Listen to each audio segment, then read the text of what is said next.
After growing our YouTube channel to almost 3 million followers, here's what I told my content team recently. If you're using social media as a scorecard, you're playing the wrong game. Let that settle in for a second.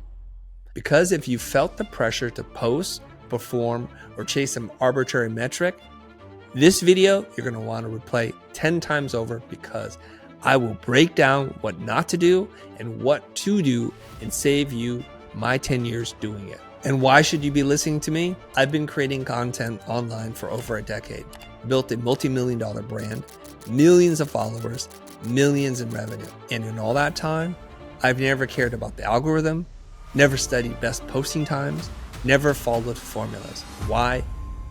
I create because it feels right. So if you've lost your way in content, I want to help you find it again. I'm going to cover why chasing metrics is a trap, what I focus on instead when I create, and provide you with an anchor for the new way of creating, especially if you're a creator who feels like you've lost your way. Okay, let's get right into it. First off, content is not a scorecard. Social media makes it easy to tie your worth to numbers, impressions, comments, growth. But when you start measuring every post by performance, you stop creating with intention. The reason why I create content is not to hit a certain number of likes, subscribes, follows, or even engagement or reactions. For me, creating on social media is just to learn about who I am and what my thoughts and ideas are. It's not about any other performance metric. So when you start looking at the metrics that everyone talks about and how the algorithm changes, you're missing the whole point. We want to figure out what our ideas are. And I can usually gauge that just by how the questions and sometimes the negative feedback comes. It's not about, oh my gosh, you don't like me, you don't like these ideas. It's just the way I interpret that is, I'm not being clear, or I should have been more careful with the words and the way I frame the conversation, because my intention is not to make you upset. I'm trying to help. And clearly in this instance for that person, it wasn't helpful. So this allows me to process the feedback, as negative as it might be, to be able to better myself and to be able to better articulate something, because the whole point of communication is to make sure transmission and receiver are in alignment. If you obsess, and I know that's a really strong word because I know most people would not describe themselves as being obsessed on the numbers and the performance of a piece of content you create, you're at the whims of the highs and lows of whatever the algorithm serves you. And we don't want to have our emotional regulation be exported or to be in control by someone other than us. It makes no sense. So your esteem, your sense of worth, and your confidence can ride high or can crash down below. And these are things you want to avoid. If you wake up one morning and you look at the performance of your post and you feel a high, or conversely, if you feel like this bottomless amount of depression and anxiety, it's a sign that so much of your self-value and your self-worth is placed in the hands of strangers. So if metrics don't guide the work, what does? The answer is to create because it feels right. You don't create because it's strategic. You create because it feels like the most honest thing to do. This is where clarity lives. You gain clarity through articulation, quote by David C. Baker. So for me, I create to understand my thinking, see what I actually believe, process what I'm experiencing, and to stay in conversation with myself while bringing others along for the journey. Sorry to interrupt the episode. I want to let you know that I'm starting this community where we're going to help people just like you, experts, authors, and coaches, to develop your personal brand. It's called Content Lab. So for more information on that, just check out the links in the description. Now back to our show. Let me tell you something about the power of creating content. You don't exactly know who it's going to reach and how it's going to hit them. So sometimes you'll make something that feel relatively insignificant, obvious to you, but you'll hear days, weeks, months, years later that it's hit someone and it's changed their lives for the better. And this is the best feeling in the world, because what you've done as a act of self-expression has actually lifted someone else, has given them a path forward, and given them tools so that they can change their lives. This is incredible.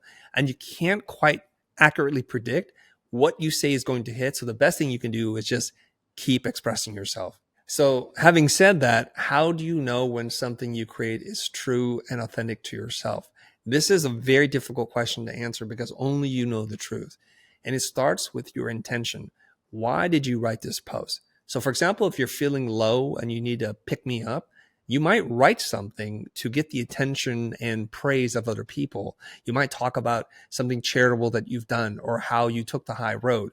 And you know in your heart, you wrote it for that reason. This is when possibly you may be out of alignment because you wrote with an agenda other than to express yourself. Now, there's a solution for this.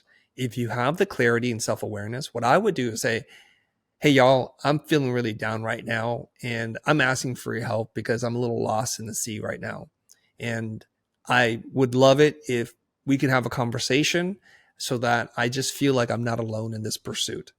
That would be a much more genuine and honest reflection of where you're at in your emotional state versus talking about something that you know is going to hype you up. Now, people do this all the time, and you can see right through it most of the times, which is when they'll say, okay, here it is.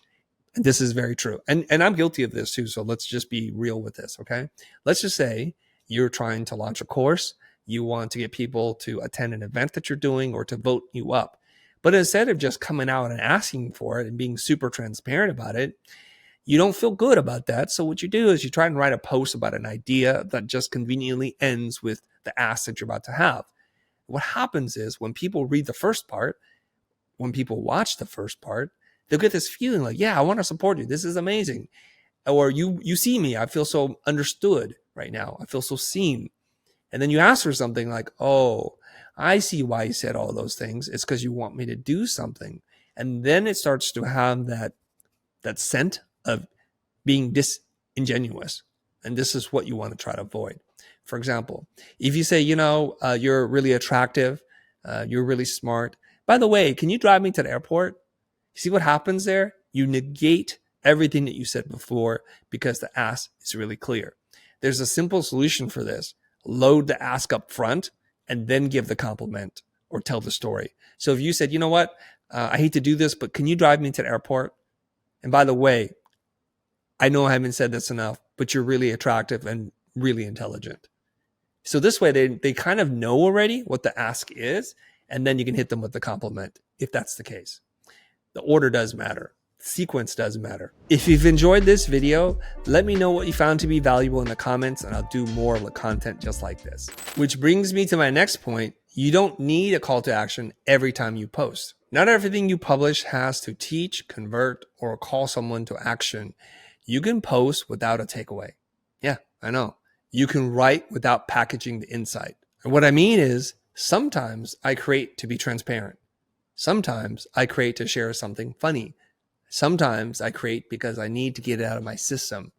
You don't need to optimize everything for utility. We don't expect every conversation with a friend to end with advice. So why do we treat content that way? Not everything you create has to have a big takeaway or lesson. It's too much pressure for you to do so.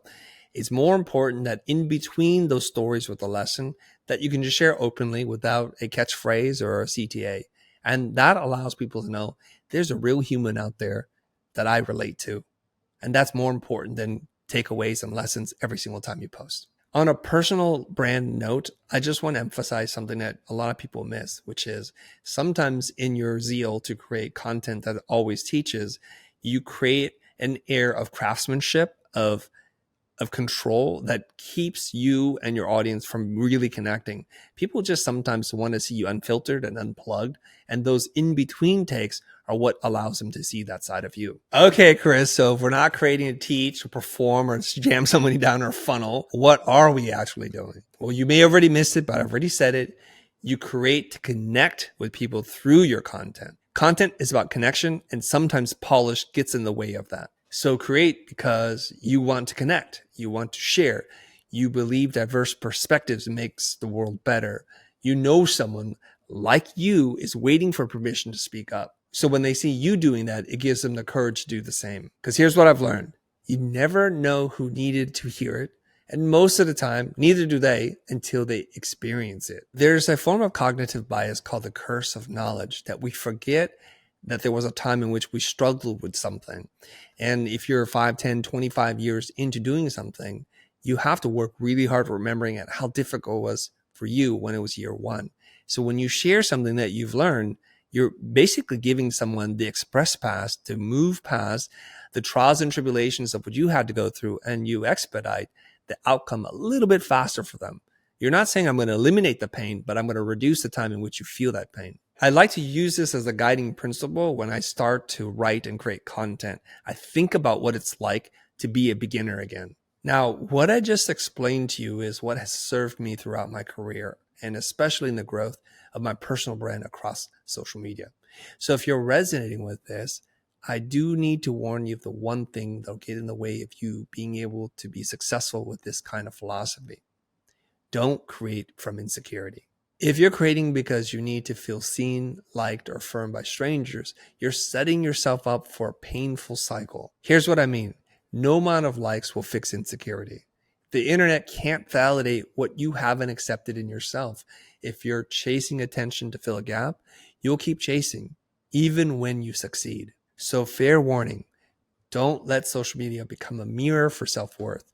It will lie to you. So how do you check yourself when that pattern shows up in your life and you're noticing this about yourself, that you're feeling the highs and lows, the push and pull of the engagement and the algorithm? I want you to think about something and ask yourself this question. What is it about myself that I don't like or need affirmed by strangers? And usually what happens here is we start to recognize a pattern, which is the internet, social media following, the algorithm is a surrogate for someone else in your life, a parent, usually an older sibling, a mentor, a teacher, who at one point withheld love, respect, or affirmation from you that you can't get. But we don't have the power when we're young. And so now we're adults trapped with this unresolved childhood trauma. And now we're seeking strangers to fill that void. So what I would do is start getting in touch with myself by asking, what is it that I need to know about myself? Whose approval do I need to get? Who needs to give me permission so that I can show up for myself and not have to rely on the whims of strangers and the algorithm for my own self-worth and validation? And if possible, what I would do is to start working with a therapist, have these conversations in open, honest, and transparent ways, and really be vulnerable here. Tell your truth so that you can work through this problem. I leave you with this. Ignore the rules. Focus on the feelings. For over 10 years of creating content across multiple platforms, it's strange for me to tell you this, but I've never optimized for the time of day, hashtags, trending sounds, or algorithms. And yet, I built a loyal audience, strong inbound leads, and lasting brand equity. Why? Because people, believe it or not, can feel when you're being real. There's a tone of voice that you share. There's a sense that you care about them and that you're being genuinely vulnerable and not performing for an outcome. Believe it or not, people are way smarter than you think. That your body, your words, and your tonality betray the true intention behind it all. So get right with yourself, and the audience will get right with you. If you've enjoyed this video, I want to remind you about Content Lab, something that I've launched, and it's designed to help coaches, content creators, and authors just like you create content that consistently cuts through the clutter.